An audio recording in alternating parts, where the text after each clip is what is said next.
علی بھائی اسی مسئلے کے اندر جس طرح ہم نے بات کی کہ عورت خلا لے سکتی ہے، تو عدالتی خلا کی کیا حیثیت ہے؟ کیونکہ کچھ علماء یہ کہتے ہیں کہ عدالتی خلا جو ہے وہ خلا نہیں ہے اور وہ زنا ہے، تو اس حوالے سے ہمارے پاس کیا دلیل ہے؟ دلیل تو انہوں نے دینی ہے جنہوں نے اتنا بڑا حکم لگایا. ہم دلیل دے دیتے ہیں. جامعہ ترمذی میں سنن ابی داؤد میں حدیث موجود ہے، نبی علیہ السلام نے فرمایا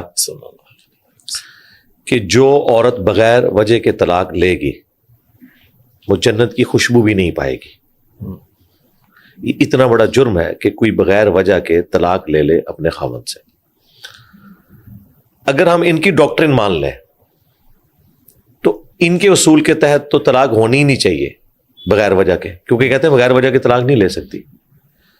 تو نبی علیہ السلام کو یہ نہیں فرمانا چاہیے تھا کہ جو بغیر وجہ کے طلاق لے وہ جنت کی خوشبو بھی نہیں پائے گی. نبی علیہ السلام کو یہ کہنا چاہیے تھا کہ جو بغیر وجہ کے طلاق لے اس کی طلاق ہوگی ہی نہیں. اب اگر کوئی کہتا ہے نہیں صرف اس ارادے کی وجہ سے کہا گیا، ارادے کی بنیاد پہ تو اسلام میں گناہ لکھا ہی نہیں جاتا جب تک کہ آپ ایکٹیویٹی پرفارم نہ کریں.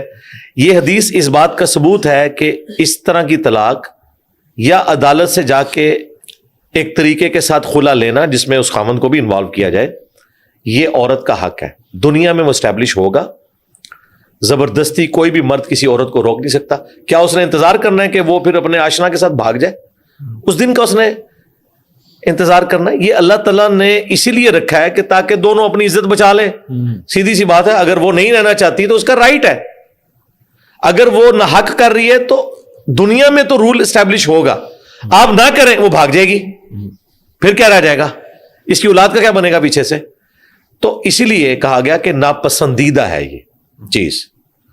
ابو داؤد میں حدیث ہے کہ حلال چیزوں میں سب سے زیادہ ناپسندیدہ طلاق ہے. یعنی طلاق ہو تو جاتی ہے لیکن اللہ تعالیٰ چاہتا نہیں کہ ہو.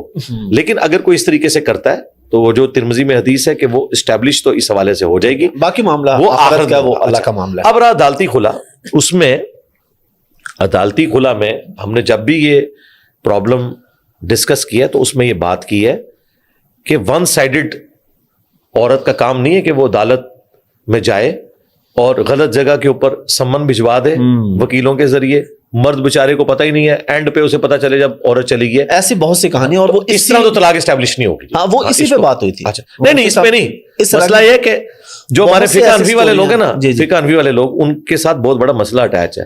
ان کو 1200 سال پہلے ایک وائرس لگ گیا، اس کا علاج اب ممکن نہیں ہے جب تک کہ وہ اپنے اس مسئلے کو اپنی فکر سے ریموو نہیں کرتے. وہ وائرس ان کو یہ لگ گیا کہ امام حنیفہ رحمۃ اللہ علیہ نے یہ فتویٰ دیا تھا جس عورت کا شوہر لاپتہ ہو جائے، مفقود الخبر کہا جاتا ہے، وہ عورت 120 سال تک اپنے خاوند کا انتظار کرے گی.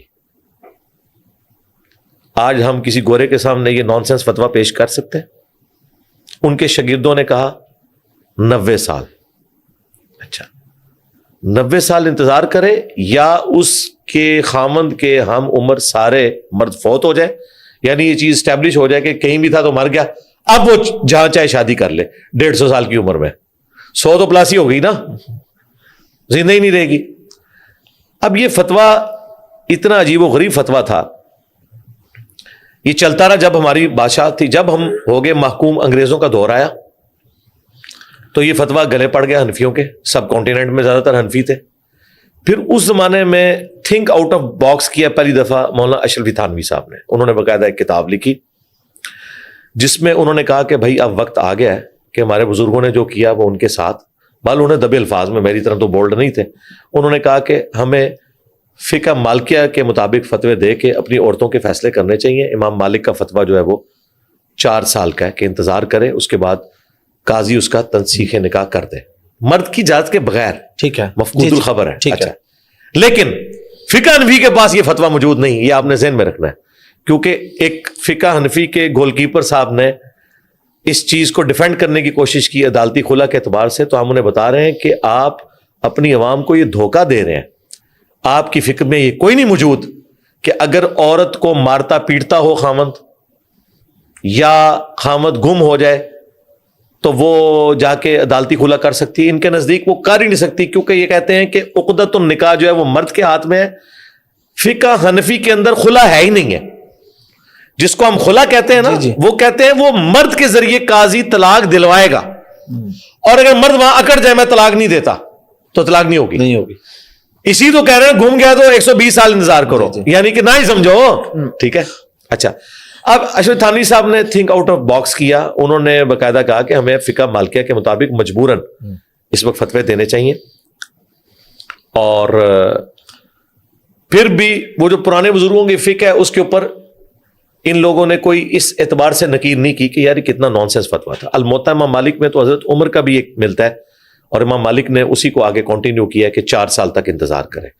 اور میں نے اسے مزید ویلیو ایڈیشن کیا ہے کہ یہ 4 سال انتظار، یہ اس زمانے کی بات ہے جب سوشل میڈیا نہیں تھا اور دنیا میں انٹرنیٹ نہیں تھا، ملکوں کی باؤنڈریز نہیں تھی. اب جہاں بھی ہوگا پتہ چل جائے گا، اور اگر آپ کو 4 مہینے میں بھی ہر طرح کی کوشش کر کے ڈھونڈ کے بندہ نہیں ملا تو قاضی کا کام ہے کہ وہ آگے اس کو کنٹینیو کرے. وہاں پہ بھی عدالتی خلا ون سائیڈڈ جو قاضی کرے گا نا، وہ فقہ مالکی کے تحت کر رہا ہے، فقہ حنفی کے تحت تو وہ بھی حرام ہے. لہٰذا ہمارا یہ دعویٰ جو ہم بار بار کہہ رہے ہیں کہ فقہ حنفی کے اندر اس مسئلے کا کوئی سلوشن موجود نہیں ہے. چند ایک اگر علماء کے اقوال ہیں اس کے اوپر فتوے نہیں ہیں، اوور آل فتویٰ یہی ان کا چل رہا تھا. یہ انہوں نے غلامی کے دور میں فقہ مالکیہ سے مستعار لیا ہے، ان کی فقہ میں یہ کمزوری موجود ہے. پھر بھی یہاں پہ تھانوی صاحب کو پھر یہ معاملہ تو جی تھانوی صاحب کو میں کریڈٹ دیتا ہوں.